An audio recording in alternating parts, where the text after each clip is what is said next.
What's up, Runaways? We have a member of the Pride joining us. Who is it? Stick around and find out. You're tuning into the destination for TV superfan discussion, AFTERBUZZ TV.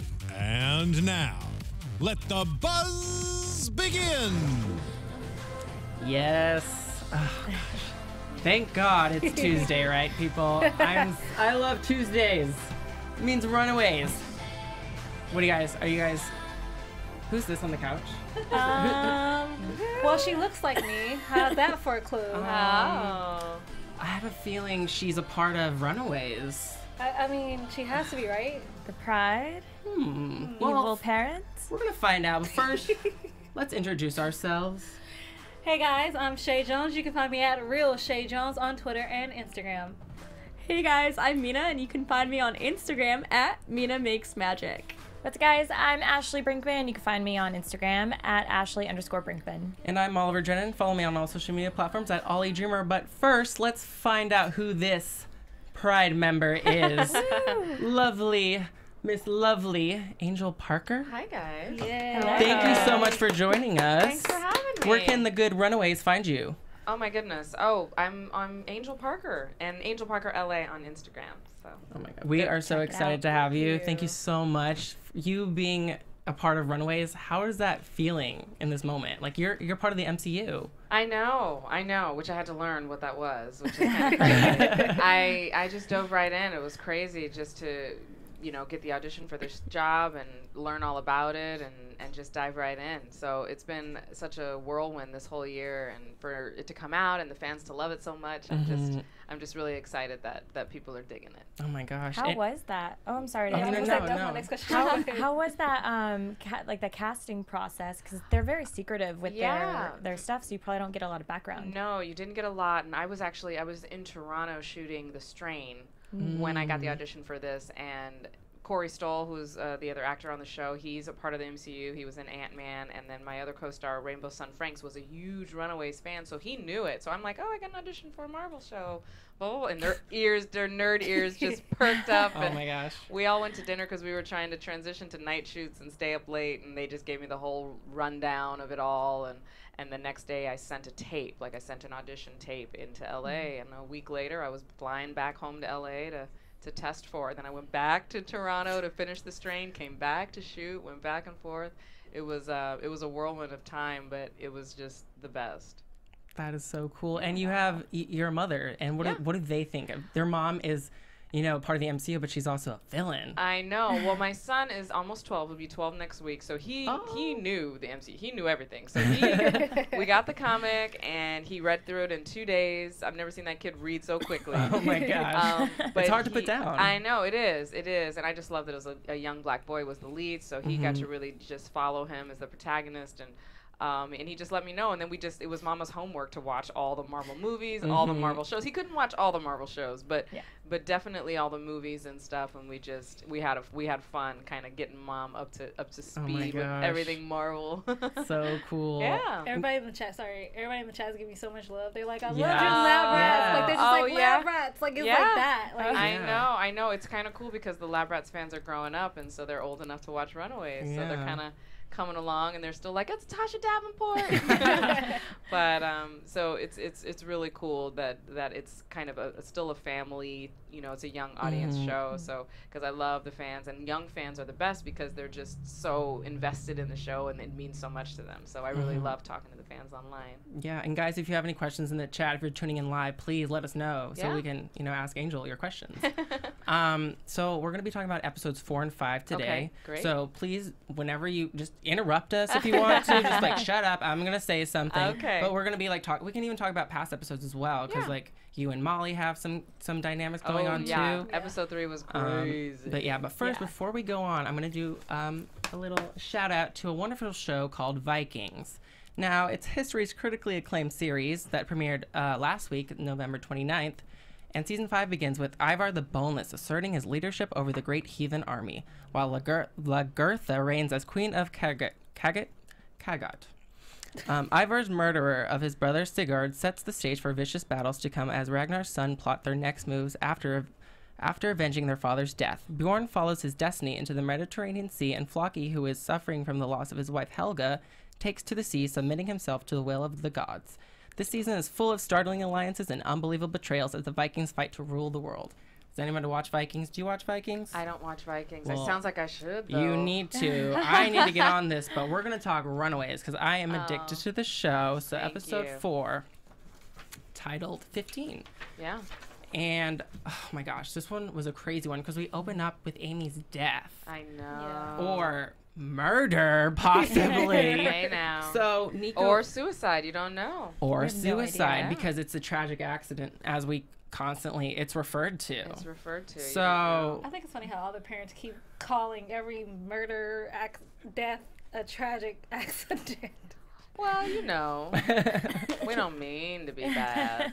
You have good/bad intentions at the same time. Yes, all will be revealed. Oh my gosh. Like, Do they tell you basically, you know, if you're bad or if you're good or what the motive is between? No, you know, Josh Schwartz and Stephanie Savage, they're the showrunners of our show, and they made Gossip Girl, and they made The OC, and Josh would always say there are no villains. I love it. So he would say, "There's no villains. Don't think of yourself as a villain. That's not true." Because everyone has their own self-interest. Everyone, yeah, and there's reasons for it, and then it also flips on its head. I mean, when we get to the end, you're going to understand a little bit more about how we enter the Pride, and we see a little bit of it in episode 5 on sort of the deal with the devil that we start to make and what we owe. But yeah, no, I don't think of myself as a villain. Just you know, a determined woman. But when you were acting out the scenes, did you know what your mission was ahead of time, or do they just give you the script without letting you know in advance what? Well, we don't know a lot. We have the source material, so we have the comics, so we do know what the show's about, and we do know sort of the arc of what's going to happen. Okay. But it's up to the writers. It's up to how it's playing, and I simply just try to play each scene as I'm in them at that time, and so then it just kind of layers upon itself, and then the whole episode happens. Because if I try to think of the whole thing at once, I'm going to be lost. So I just think of it one step at a time. So I just concern myself with the scene that I'm doing at the time.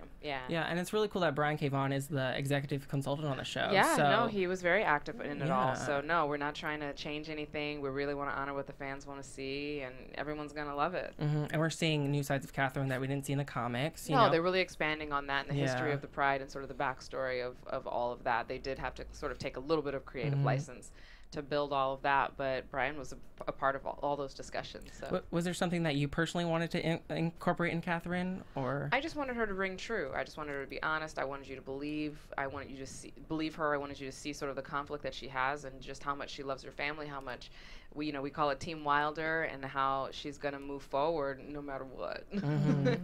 Well, you seem to love Alex a lot more than Tina loves Nico or Amy, because I don't know. What do you guys think of this whole murder/suicide that happened with Nico? Okay, first of all, she knocked out her own daughter. That's a strike against you already. I kept thinking that was a dream or like some sort of because they framed it like a flashback, but it felt like she was hallucinating. It was a flashback. I don't know. It felt like a hallucination, or like something she was imagining. She was dreaming. I didn't want to believe it. Did not want to believe Wishful it. thinking. Yeah. The parents, Robert and Tina, they seemed way too calm for me to think that they didn't know that this was going to happen to Amy. So I feel like they have some input, but ultimately I think it was the Pride's decision as a whole. But I don't think they're that heartless to go ahead and kill their own daughter, but I feel like it was a decision that had to be made. For the greater good, doing predictions really early, but kind of like... No, we have a lot to talk about. Episode 5 is a good one. Angel's here, so it's okay. We can go all over the place. Am I right? All right? I don't know. Well, I do know, but I'm not going to say. Oh my gosh. I know. Well, we do know at this point that the Pride needs a new sacrifice because Destiny washed up on a beach. I know, poor Destiny. Oh, that was so... I do have a question about the episode with Destiny. How was it filming Destiny's scene where she was put into the pod and it was the Pride meeting? Because all of us watching it, we were like, oh, it was so awful. I know. It was so sad. I mean, those scenes we shot down at a mausoleum down in Compton in this, so it's creepy. You know, there's no acting in the set of just being there, but it was hard, and she's such a beautiful actress, and she was very committed, and they ensure her privacy, so there's there's sort of nude things to cover her, and we really protected her, and we really wanted her to feel safe because there's a lot of people in those rooms, and she really had to go through a lot. So it's not easy. It's not easy, and it doesn't really take much acting. When you start to play the scene and you have to put this girl in the box and you're conflicted and she starts to fight back, and Ryan's character Jeffrey's like, I'm sorry, so all of a sudden it's confirmed that this is not right. It breaks your heart. Yeah. It was such a good scene. Thanks. Yeah. Seeing Jeffrey's reaction, he didn't want to do it. You know, No. he didn't want to do it. You may have wanted to done it. Katherine was just like, I think that get it over with. everybody's conflicted for their own reasons, but Jeffrey was the most conflicted. Jeffrey's just like, this should not be happening. This should not, and he's vocal about it. Because your kids are the same age as Destiny, basically. Exactly. At this Yeah, point. we say that. It's like that. He says that. Doesn't this bother anybody that it's the age of our kids? And I think, in episode 5, that kid looks like our child, and it's even harder for everyone to really swallow that. And as you worked with James Marsters, and like we see his character in episode 4, he's going through some PTSD. He's driving, and he sees he thinks that he picked up this girl and hit her over the head, and he's going to use her as a sacrifice. And we come to find out that she's not even there in the back of the van. Yeah. Well, he turns the music up, and she escapes. Yeah. So I don't know how clear that was, but she gets out. She's not. Interesting. Yeah, she gets out, and she's not going to be taken down. Those scenes were a lot. They were longer and they were bigger, and they sort of got trimmed down. I'm not sure why. Maybe because they might have been too graphic for the young audience, or maybe for time. You never know, but still. And then he tries to kidnap the homeless man. Homeless man. And gets then they arrested. get arrested. I know it all goes down for James. Bailed out by the police because the Pride has, Detective Flores. Yeah. Oh yeah, we got them in they our have pocket. Connections. It's crazy. I need to be a part of this Pride. I know, right? I don't really want to sacrifice a 17-year-old, but yeah, I thought that he was just going through like she wasn't really there. I thought maybe possibly that he did kidnap her, but years prior, maybe she was like a prior sacrifice. No, he kidnapped her and she escaped. Okay. Yeah, but he does have, which you find out in episode 5, he does have a severe brain tumor. So he does have things that are happening in his brain. So things are not always what they seem with him. So it could very well play that way and still work. That what he thought he did, what he thought he had, is just gone. Because he sort of feels that way about everything, with the box not working and then getting it to work, and how he is with his family, how he is with Chase. It's not easy to be Victor Stein. Yeah, right now. Yeah, we're seeing that pain that's causing all this anger. He's mad that he has this cancer, basically. Well, yeah, I mean, anyone would be, especially a brilliant man like that, when your mind is everything to you, and then it's being compromised. Of course, that would take its toll. Yeah, and I think we definitely saw a different side to him. Because originally we were all scared of him. I know. Nobody likes him. I know. And then, and you're like, wait, why do we hate him so much? And and then you start to understand. Mina, last week you said, like, I could totally sympathize with him. And you were right. Like, yeah, I could sympathize with him now. He's not just a black and white character. There has to be something that's causing it. Just the bonding scene was my favorite part. And you were totally skipping ahead. But when nobody's black and white. There are, like I said, like Josh said to us, there are no villains in this. So there's shades of good and bad in everybody, in the Runaways too. So you're going to see that over the course of the season. Just you're going to swing back and forth on who you're rooting for. And I think that's awesome, because I think usually they don't do that with shows that are geared towards millennial audiences, but now they're starting to do more of that, where I feel like when I was growing up watching Smallville and all these other shows, it was very good and evil, clear, like who the good guy was and who the bad guy was. And now things are shifting, and I think people are picking up that younger audiences are more savvy. Yeah. Kids have a voice. Teens have a voice. They don't need to be talked down to understand. Kids have levels and layers, and to just say that, we need to be this clear. It's like, no, nothing is black and white. Life is nuanced. And so people are picking up on that, and the young audience is a great, vibrant audience, and the fans are so vocal and so strong, and the internet is such a powerful resource, and social media, so you get to hear what's going on, and like, no, we don't buy it. We don't need to be talked down to. Some shows are very clearly like a Smallville. This is good and this is evil. Those are I did love that show. I know. I was like, I gotta defend Smallville just for a second. I love it at the time, but that's a classic. That's a classic good versus evil. Like, and so Runaways is not that crystal clear. Yeah, I feel like you're like every week we're gonna change who we're I know, like that. More information. Well, if you read through all of the comics of Runaways and you start to understand actually what Alex's character goes through, it will flip it on its head. So I'm not giving it away because the diehard fans know what's to come. Ooh. But yeah, let's just say that's nothing's clear. And I'm thinking, because I read, you know, up until, so I don't know, you guys, it's like it can happen, but it also maybe might not happen. So you even have the comic book fans, diehard comic book fans, on their toes because we don't know what to expect. You don't know what to expect. I mean, we're definitely going to honor the source material for this first season, but it's like Game of Thrones, you know? You never know who's going to get the axe, so you never know if a character's going to stick around because you love them so much, even if they were supposed to die. I have a two-part question. Ooh, sure. Ivan wants to know, do the parents care about each other? And some of the people want to know, will the kids run away? Yes, the kids. I know everyone's like, will the kids just run away by now? Come on, you guys. Let's dive into the story. Let's find out. Let's see how, yes, I promise you, they run away. And it is, oh, God, the scene where it's so good. Yes, the show is called Runaways. The kids will run away.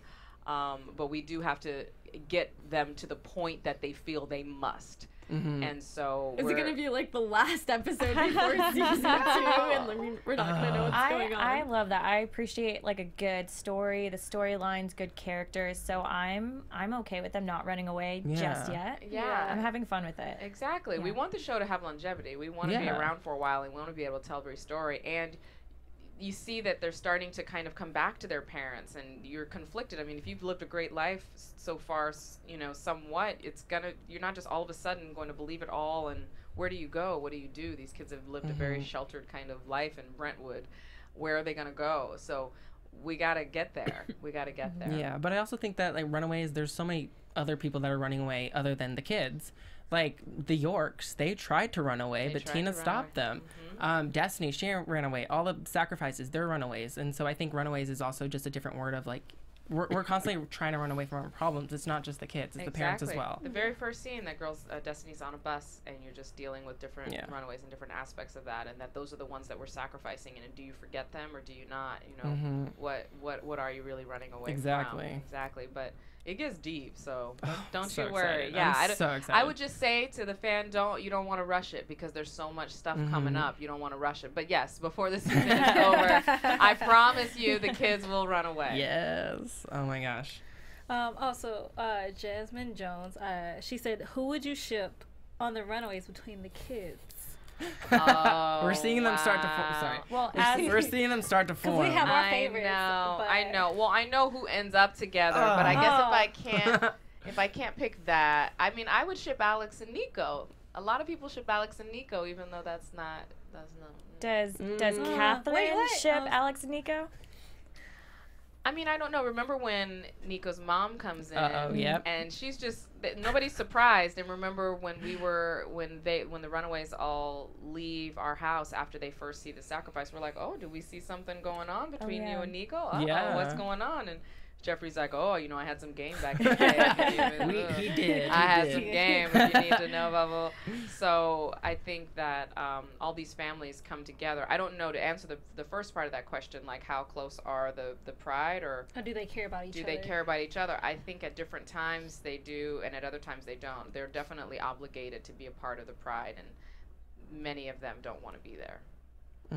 Well, do you guys want? And you know that, you know, nobody likes the Yorks' brie. So. Well, that's the real reason the kids run away, isn't it? They're like, oh God, I can't take the brie anymore. Well, I think we should just go on to episode 5 because we are just like stalling. You know, we know that Alex gets kidnapped, so that's the premise of episode 5. That happens at the end of 4. But we open with Jeffrey's game. Oh yes, the flashback. Oh yeah. So we open in a flashback going 18 years back. Spoiler alert, but hey y'all, it's out. If you haven't watched it, that's on you. Turn it off. Turn this off and go turn on Runaways.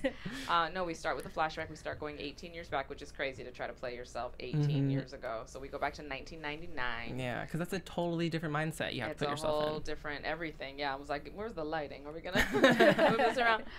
But no, we flash back to Jeffrey in jail, and Katherine is his lawyer, and that's how they meet.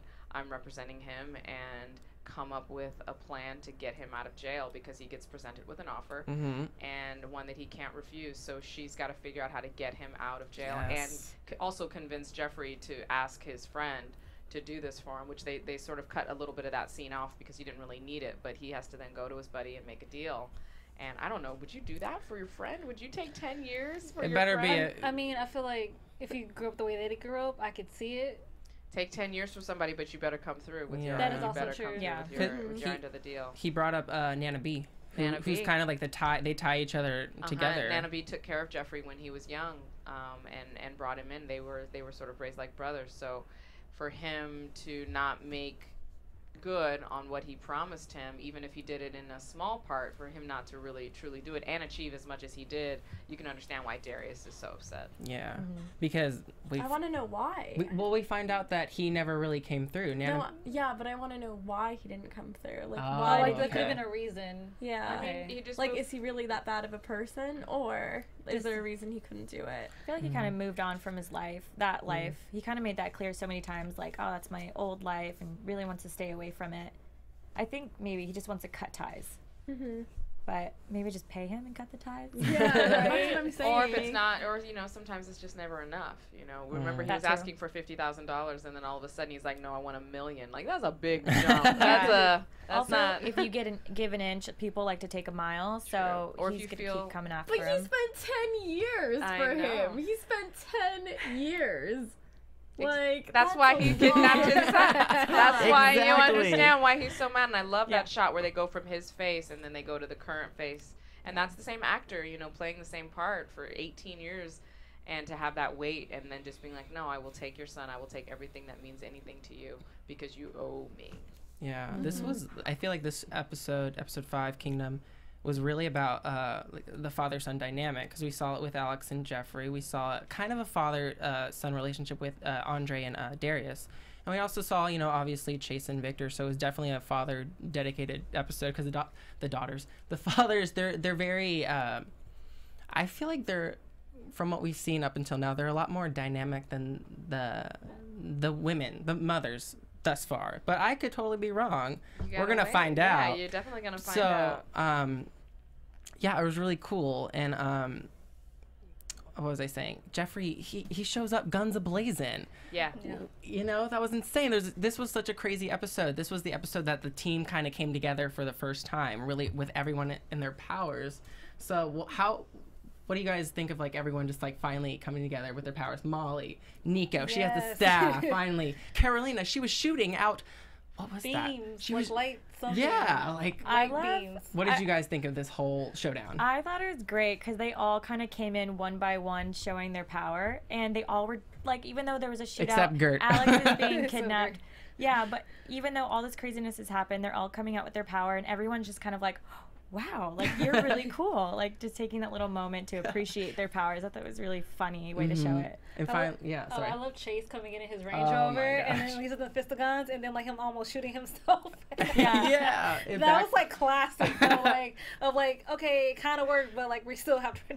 We still have to figure it all out. Yeah, they're figuring each other out again. They haven't been friends for 2 years, and now they're older, and they've gone through a lot in this last week, and so they're really coming together as a group and getting to know each other again, and figuring out where their alliances are and how strong they really are.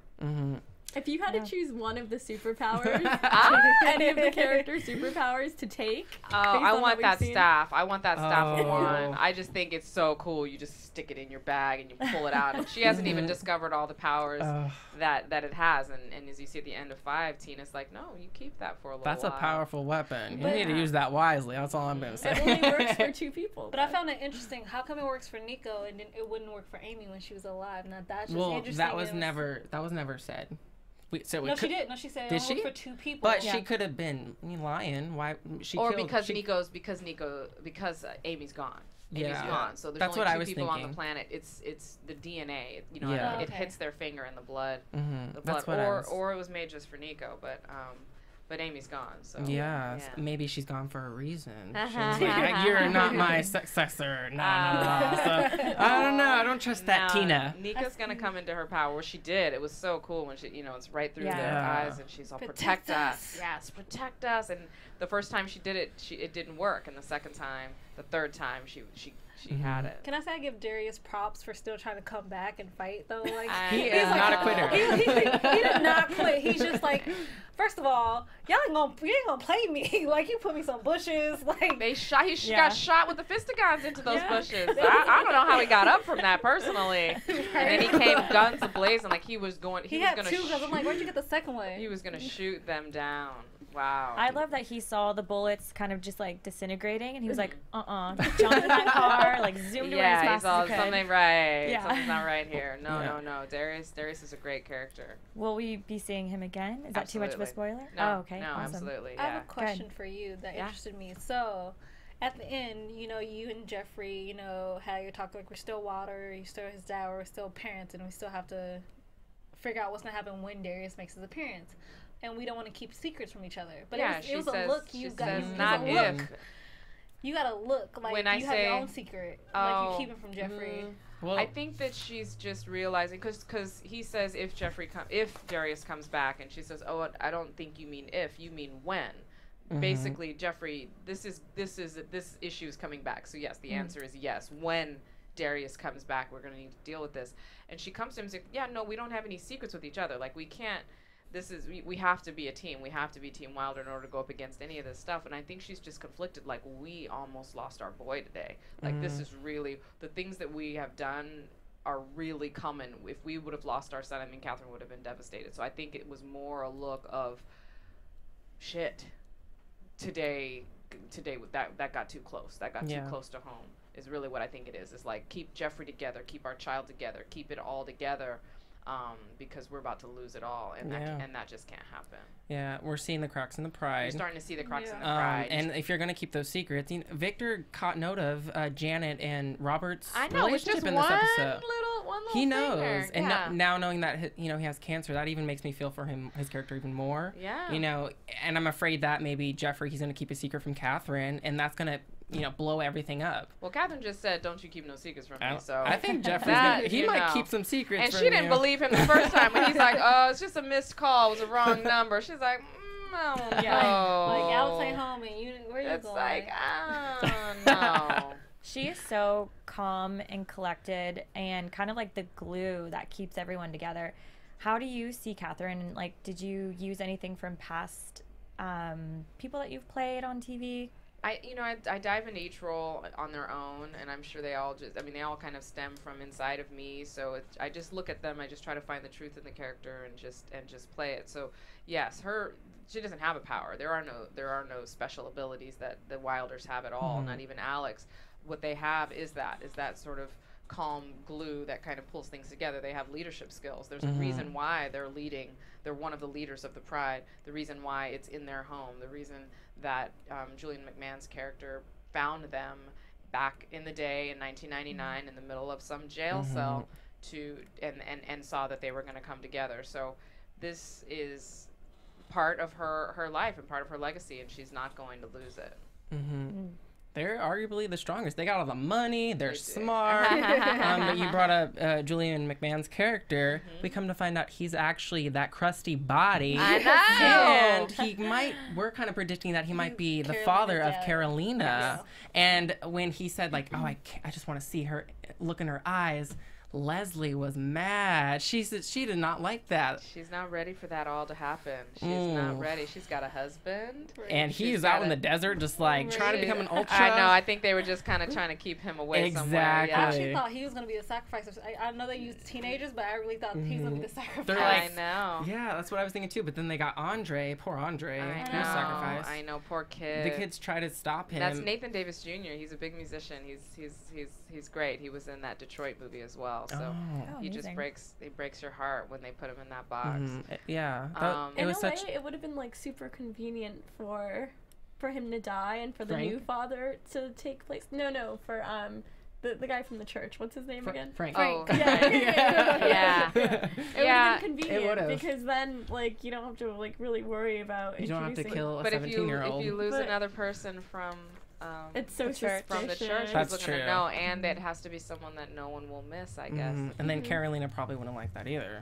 Yeah, I mean, yeah, it's all tricky, and he's not a part of the prize, so we're gonna find that out. Or was he? Can I just say I'm super excited that Julian's on there because first of all I'm a Charmed fan, and can we say he has he has not aged and it's kind of like freaky. Yeah. And I'm just like, well, he didn't why age are you still staying so hot? He didn't age in our show either. Did you notice that? Yeah. Did you notice that in the flashback he's the same? He's the same. Yeah, he's the same. So he always comes back the is same. this a clue right Dun, now? dun, He's the same. dun. He's immortal. Yeah, I think He's he's Angel alien. Parker confirmed. Well, he was a crusty man, and he was in a glowing box. Yeah. So He's Voldemort. I called it. he's something. Yeah, it was unexpected because we were thinking that was going to be Leslie's father who passed away, you know? So, but it's Julian McMahon. I know. You know, it's funny. When I was reading the scripts, I thought that too. I thought that too. But remember, he glows. Remember when he was crusty? And then he's in the glowing box, and Carolina glows. So there's a lot that's going to come out. Can we talk about the part that Mina missed? Uh-oh. What did you miss? What did I miss? Leslie getting all naked to slide under the I That's saw what that threw part. us off. See, I just didn't see the part that you That guys were was saying strange. his genitals were glowing. I said I didn't Yeah, remember it that was- part. that middle I remembered part was just everything else. glowing. I just remembered. I did take a screenshot of that and sent that to. I had to send that to my girl Annie, who plays Leslie. I'm just like, girl. What did she say? We were just making fun of each other. We were just clowning. I'm just like, girl, that scene. I can't. I can't with that scene. And just because you have to shoot it, you have to do it. And I'm like, what was glowing under that scene? So we have a lot of fun with each other. That's all good. The ladies of the Pride, the women of the Pride. Yeah, you were talking to us about like you guys are so close, and that's so cool to just like go back and watch the next episode. I'm like, these guys are friends in real life. We're all like friends. We've got a loop. We got a Pride loop. We got a, and then the Pride loop. The men get all. They're like, stop texting so much lately. And so we got a Women of the Pride loop. We've got a Runaways Pride loop. We've got it all. So we all hang out. After this, I'm going to hang out with them. Oh, yes. I gave everybody red onesies for a wrap gift. So no, we're very close, and we're really grateful to be a part of this show. So we just really want it to be successful. And yeah, it is. It is. But we're just happy that the fans like it because that's really what is the most important thing to us. Have you had any experience with a fan, even on Twitter, like that really like stood out to you or like meant a lot to you? Well, they just love it. They love it. Like I've had fans make sort of artwork of Katherine from the comic and me and the way they put it together, and I'm just blown away. Not by how similar I am to the comic, but just how they put that together, and they'll find out. You know, it's just sweet. It's just love. You know, to send the love out to the through the internet. Most of the time, it's not. So to receive all that and to really hear what the fans think is the best.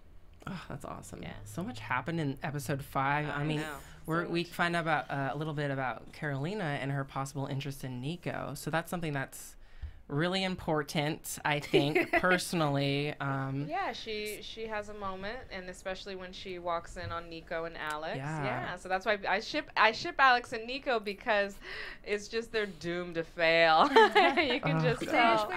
I feel that hurts my heart. Oh, you can just tell that something's not going to keep them together. I still ship the two of them, but it's all going to be okay. Oh my gosh. But then Carolina, I mean, her heart just. Is Her heart broken. can't take much more. So. You know, everything's a lie. Her entire life is a lie. Why am I glowing? Why have I been wearing this bracelet for my entire life? I know. Struggle with, possible sexual identity. Heart is broken with Nico and Alex. Yeah. I mean, poor girl was almost raped in the first episode. Yeah. I mean, this She's girl. been through it. Her mom's been picking up, runaways, killing them. So she's got a lot going on. Poor Carolina. Carolina. But Ginny, she's such a great actress and just plays it so well. She's such a beauty too. So the camera just loves her. So it's really cool when she does glow, and like Chae says, she's the most beautiful thing he's ever seen. She's gorgeous. Yeah. We cannot discount that ever. But we almost forgot something from episode 4, the showdown between Dinosaur and Molly. Oh my Sorry, god! I had to get that out. No, thank you for bringing that up. Because that fight He was like right above her face. I was Team Molly in that one though, but I'm Yeah. always Team Molly. How was it like? I don't know. Well, we haven't seen any scenes with you with the dinosaur. Old Lace. Yeah, well, Old Lace, I mean, it's 6 puppeteers that bring her to life. That's crazy. And then they add CGI later for like the tail and for it to move. But when you're working with the dinosaur, it's right there. Like Molly that dinosaur was right there, and they're actors and skilled animatronic workers that are bringing her to life. So I swear that dinosaur probably costs way more than all of us because it's so lifelike. It's so lifelike. They really brought Old Lace to life, and when you get to see her in her full glory, it's just very cool. I love it. I just love how Gert came in. She was like, "Stop!" And it was like they're both like ready in battle mode. Oh yeah, she was gonna take. That would have been a good fight. Like who was gonna take who down? Or when she just kicked him off up to the ceiling. Up to the ceiling. You're just like, oh, do not mess with Molly. Oh, I kind of wish Gert didn't interrupt. I know, you just want to see. Yeah. Molly would have whooped Molly would have gone. I mean, Molly can pick up passed out. cars. She pushes vans. She picks up That's right. SUVs. She would pass out, though. Yeah, I know. afterwards. Then she'd pass out. Gert's superpower feels so like limited and useless. Like I hope that it can expand into something more than just talking to That's one. a pet she gonna dinosaur. use on somebody someday. She's What are definitely you gonna talking use that. about? When all of a sudden, wait, like, come. your number 2 shows up and it's a dinosaur, I think you're good. You always want to fight. You're just like, say hello to my little friend. Could you imagine Darius's face if he saw a dinosaur too? Oh my He would have gosh. he would have lost it. I really wish Old Lace was there in that shot when it zoomed out of all of them. That would have completed it. It Oh, was I know. 99%, but I really wish the You gotta wait for it. Wait for it. Okay. Going back to Molly for a second, does Katherine completely believe Molly when they're in the car and she tells her like, "Oh, you're looking for alcohol"? And, like, does that conversation ever kind of come back? Yeah, it comes back. Oh. Yeah, it comes back. I think in that moment she believes her because that is an actual. I mean, I was like, quick thinking, Molly. Yeah. 'Cause you would kind of believe that. You'd be like, oh yeah, they were looking for booze. Oh, okay, no big deal. Kind of like with Nico with the shirt off. She's like, oh, they'll believe that teenagers are having sex. They'll believe that teenagers are drinking, but they're not going to believe that these teenagers actually figured out what they're doing. So she's relieved that she thinks that it's just a little bit of alcohol. But no, I mean, they do run away. They do find out that we know, and there's something to run away from. So when that all comes down, that's why I'm saying don't rush the runaway, because Yeah, please don't. we have to figure out that they know, because that's Yeah. what ultimately they're running away from us. Yeah. So And we have to learn about each and every one of you. and they have to feel that they're in danger, because at this point, you know, maybe they could reason with the parents. Maybe it's not, you know, even Alex says in episode 5, I'm going to go sleep in the guest house. Like, it's just such a Brentwood thing to say. Fine, you stay here. I'm going to go sleep in the guest house. You know, what happens when that's not good enough and that's all that you know is I'm going to go to the guest house? How are you going to make it in the world? Even, you know, some of the parents want to run away, and I want to know what you guys think of Molly and Gert's parents, because remember they had the house, the secret location. Yeah, that they inherited But from it's from Molly's Molly's parents. parents. It's from Molly's parents in Yes. the Yucatan, yeah. But Tina tracked them Tina, down. that's what I'm saying. Oh, man. Like, what's Tina was going on with that? them. No, let's say Kincaid was on that, because that spider tattoo is very distinctive for a reason. It's gonna come back to haunt us and Black bite us in Widow. the butt. Yeah. Like, it's gonna come back. Yeah, I think that's very symbolic. Everyone's like- afraid of Tina. I mean, even remember the men when they're kidnapping and they're about to get arrested and they're going into, they're like, oh, your wife's going to be mad at us. She's like, no, Tina's not going to know anything. I'm going to call Flores? Yeah, I'm going to call Flores. No, Tina's got a staff. Literally, Tina has a staff, but she also has a staff working for her that's going to ensure that, you know, the WizCom and everything comes out. So she's badass. She's a badass. She is. She's Even evil, though I know, and she's also stone cold. And then just everything that happens when she tries to get back together with her husband. I man, was gonna ask you about that. What you think about that restaurant scene? I know, right? That's the one scene I had to skip. That my son, I couldn't let my son watch that one. I was like, there's one scene that maybe my son's a little too young to kind of understand. But no, your heart breaks for her. She's really trying. She knows she's lost a good man, and she's trying to get it back. And he's got other things on his mind.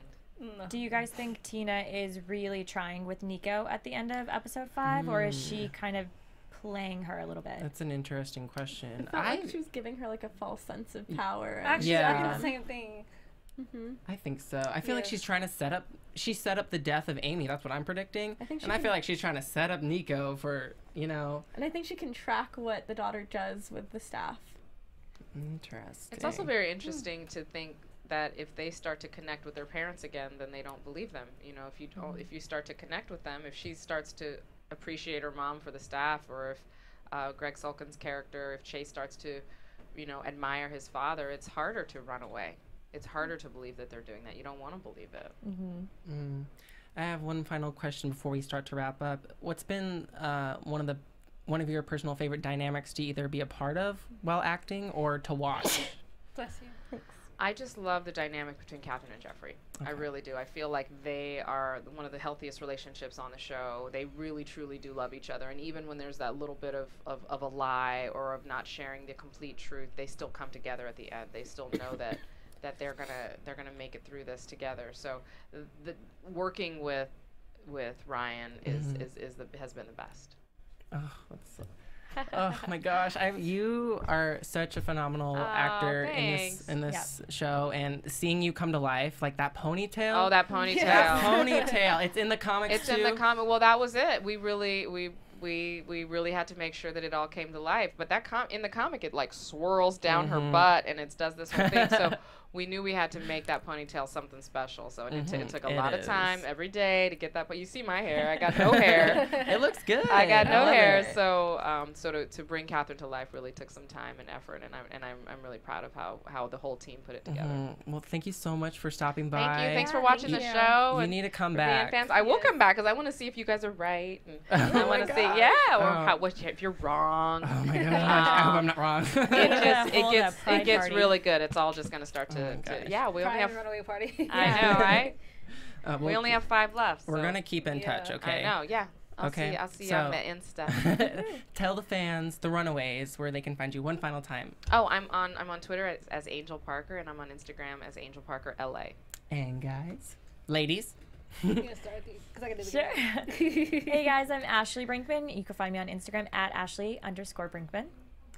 Hey guys, I'm Mina, and you can find me on Instagram and Twitter at Mina Makes Magic. Hey guys, remember we were doing a giveaway, so go to iTunes. You'll find our podcast under Marvel TV Weekly. Give us 5 stars and a review. If you do not have iTunes, leave a comment under our videos on YouTube. Say 5 stars so I know you're entering the contest. You will win this comic book signed by all of our guests coming into the show. Including Angel. Yeah. Including Angel. I'm going to sign it. Yeah. And guys, again, I am Chae Jones. You can find me at Real Chae Jones on Twitter and Instagram, and Love Shea Butter on Snapchat. Oh. Yes, guys, thank you so much for tuning in. I'm Oliver Drennan, and follow me on all social media platforms at Ollie Dreamer. Thank you guys so much for tuning in. Thank you, Angel, again. Thank you. We'll see you next week. Bye, guys. Bye. Bye. You're tuning into the destination.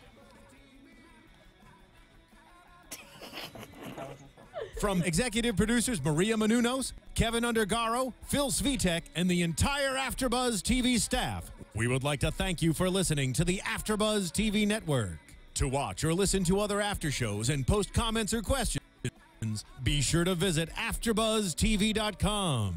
I'm Sir Richard Wentworth, and this has been a presentation of AfterBuzz TV. Buzz you later. The views expressed herein are those of the hosts only and do not necessarily reflect the views of AfterBuzz TV or its owners or principals.